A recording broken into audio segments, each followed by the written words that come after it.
Well, everybody in the garage all week have been talking about the Gibbs Toyotas and that they were the teams to beat. Those were the cars to beat. And right now they're living up to their reputation. Best sight in Daytona right now is there's not a blinking yellow light in sight. Not on the safety equipment, not atop the pace car. That means we're going green. The Daytona 500 resumes under green as they come to the line on a dry racetrack after a 6-hour rain delay. Kyle Busch approaches the restart zone, and he and Casey Kane are on it. Green flag. Yeah, let's go racing.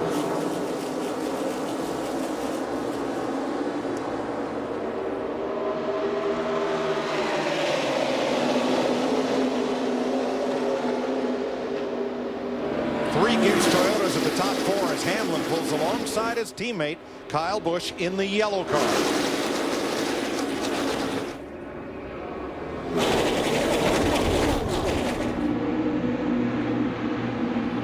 Yeah, well, let's just ride along, take it easy for a little while. What do you say, Larry? I don't think that's going to be the. I don't think so. Let's just get real. 3 wide. Let's go. Let's get it done. Cole Whitt in that 26 car, Marcus Ambro in the 9, making it 3 wide in the back in the middle of the pack. And on a green racetrack, scrubbed clean of rubber by the rain, they're finding out now at 195 miles an hour how these cars handle differently than they did this afternoon. That's exactly what I expected. The track is, I mean, you can run anywhere you want to right now. Your tires are good. The track is cold. It's got a lot of grip, and you feel very confident. Man, you're going to see some racing. I tell you, you're going to see them get it on right now. It's cooled off, and you said the engines will make more power. The cars will handle better. Will the drivers be braver? Well, I'm already seeing that. Brad Keselowski, the 2012 Series champion in that white #2 Ford. Car owner Roger Penske celebrated a birthday this week. Keselowski would like to give him that Harley Earl trophy for the 2nd time as a present. Man, one of the hardest things, and it makes me so nervous, is when they come through here 3 wide through this travel. Low banking, 18 degrees, running 200 mile an hour through here side by side. That's a handful. Casey Kane in that 5 getting a little bit of help from Paul Menard in the 27. Seems like right now he's making that bottom groove work. Larry, nobody's going anywhere for a while. We have ourselves a wad. Yes, we do. 2 Toyotas at the top lane, 2 Chevrolets on the bottom. Fighting for the lead in the Daytona 500 back under green. Completing 50 laps, 125 miles this time by. Casey Mears in that 13 car, he had quite a little line assembled at the top. Brian Vickers in the 55 shut the door on them as they were coming through turn 4. The margin of error when you're running 3 wide like this is so small. If somebody moves over a little bit or wiggles a little bit, that's when you have a problem. And the degree of difficulty, it's as high as it's going to get right now.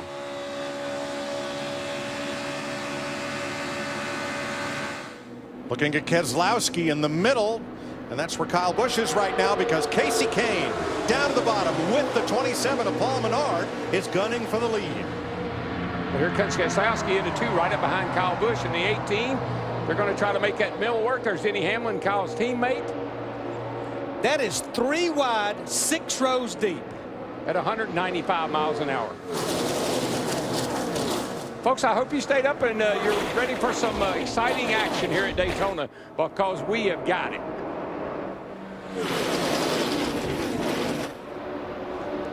We have 25 drivers running in less than a second of each other right there in that pack coming at you.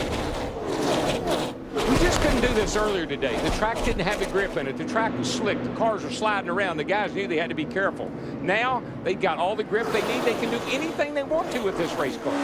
Some drivers have chosen to hang out at the back of the pack, and the tension that's evident up here near the front shows you why. Well, the spotters, you know, the drivers are busy, but the spotters are busier because they're trying to talk their guy through this mess. And they've got to be on their game. They got to be eyes and ears watching what's going on.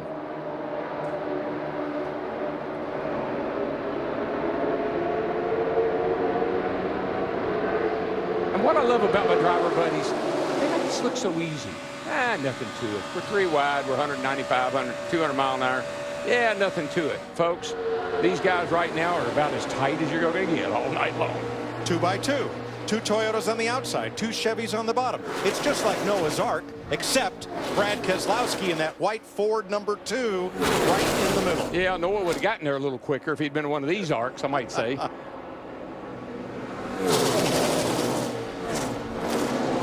It's like it's the first time all week long we're not seeing as Denny Hamlin in the 11 goes all the way from the top to the bottom of the racetrack. What a move. Elevator drop. Hamlin down to the bottom, sweeps up high, picks up Kyle Busch again. He was trying to break the draft of those other 2 lanes. He's trying to break out of the bubble. That big bubble of air, he's trying to bust out of there, and he can get his teammate Kyle Busch to push him. He might be able to get out of there and get out in the front. But Darrell, you said it before we went back racing. This racetrack, it's given these drivers confidence. That's what allowed him to make that move right there. Oh, they are happy with their cars right now. I'm sure that they're just talking about, you know, where am I, who am I running with, and what's going on the racetrack, not even talking about handling issues. How about that silver car? Number 32, Terry Labonte, 2-time Sprint Cup champion, has said after Thursday's qualifying race, this will be his final Daytona 500. He is tied with Richard Petty for second on the all-time list with 32 starts. Dave Marcus has been in 33 500s. Well, he just motored by one of his former teammates there, Jeff Gordon. Terry used to drive for Hendrick Motorsports, and Terry's giving that old 32 car a Frankie start. A pretty good ride tonight. 7th place. But that's the unpredictability of the Daytona 500. We have said it. If your car will crank when they say, ladies and gentlemen, start your engines, you can be in position to win this race. Seems like a long time ago we said, as Kevin Harvick, who you're riding with, has just laid down the fastest lap of the race. At the top of the day, we said 43 drivers woke up this morning in Daytona Beach with the same thought. I can win the Daytona 500. Terry Labonte among them, running in the top 10 at 54 laps as you ride with Kevin Harvick.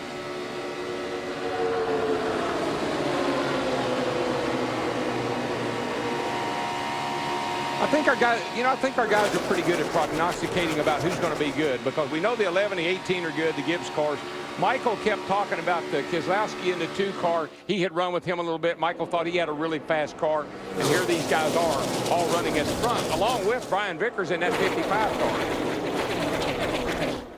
Yeah, I think all 3 of those drivers in the bottom line, they have had fast race cars all week long. You talked about Brad Keselowski in the 2, Jeff Gordon in the 24, Joey Logano in the 22.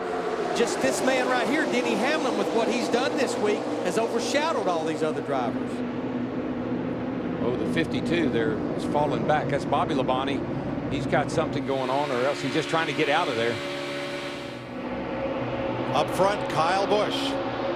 Casey Kane in Toyotas, the Ford of Brad Keselowski.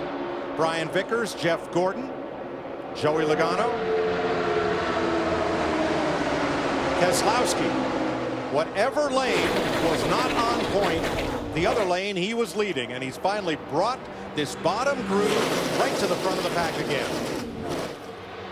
Yeah, that number 2 car, that Miller Lite car, that thing is going somewhere. He's got some speed. He's right there with the Toyotas, and he's shown that all week. So for Keselowski to hang tough on that inside.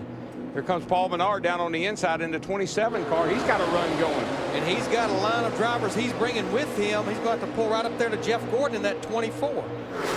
That's how you know the cars are handling really good, Larry, when you can dive in on the bottom of 3 like that and hold your line. Because normally the cars want to wash up a little bit. That thing stuck right on that yellow line. What you don't want to do is get too comfortable doing this. You got to stay on guard. You can't let your guard down here, because, you know, even though cars feel good, it's going good, and everybody's racing good, you can't let your guard down. You got to stay on the offense. The first 25 cars are covered by 1 second. That's the gap from 1st to 25th. Kyle Busch holds the lead. Good thing nobody said, let's just ride a while. We're under green in the Daytona 500 on Fox.